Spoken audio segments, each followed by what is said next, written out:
Iran పైన అటు America, Israel సంయుక్తంగా ఏకపక్షంగా అధర్మ యుద్ధం ప్రారంభించింది. అది కేవలం అది 3 దేశాలకే పరిమితం కాలే. అది ప్రపంచవ్యాప్తంగా ప్రజల యొక్క జీవన వృత్తి పైన దాడి చేసింది. అస్తకస్తం అయిపోయింది. మరోవైపు ఇరాన్లో ప్రాణ నష్టం, ధన నష్టం, ఆస్తి నష్టం జరిగిపోయింది. ఇది ప్రపంచవ్యాప్తంగా ప్రభావం కలిగినటువంటి యుద్ధ వినాశకర ప్రయోగం. ఈ సందర్భంలోనే భారతదేశం ప్రపంచం అంత పెద్దది, పార్లమెంటరీ ప్రజాస్వామ్య దేశం. ప్రపంచానికి ఆ భారతదేశం అంటే చాలా గుర్తింపు ఉంది.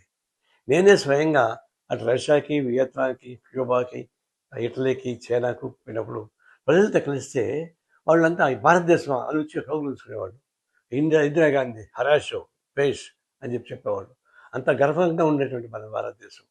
ఈ సమయంలో మన పర్సనాలిటీని, భారతదేశాన్ని, ఔన్నత్యాన్ని ఉపయోగించుకొని ప్రపంచ శాంతి కోసం, యుద్ధ నివారణ కోసం మోడీ గారిని ప్రయత్నించుంటే, ప్రధాని మోడీ ప్రయత్నించుంటే మన భారత ఔన్నత్యం పెరిగి ఉండేది.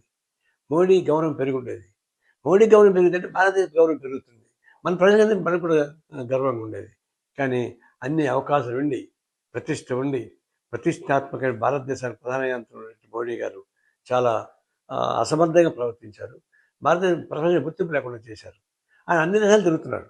భారతదేశ రాష్ట్రాల కన్నా ఎక్కువ దేశాలు తిరుగుతున్నాడు. అని తిరిగేవాడికి ఆ మాత్రం స్పందన ఉండదా? ఉద్దేశం ఏంటి అసలు?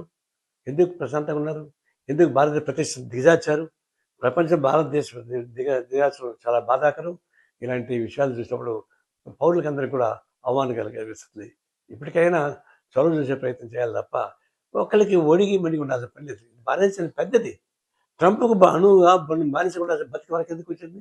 ఏం ట్రంప్ మీద ఆధారపడి ఉంటావా? దేశం ప్రపంచం తిరగబడతామంటే ఇది ఒక బానిస వైఖరి మార్చుకోకపోతే మన భారతదేశ ప్రతిష్ట మొత్తం దెబ్బతింటుంది. నేను విచారం వ్యక్తపరుస్తున్నాను.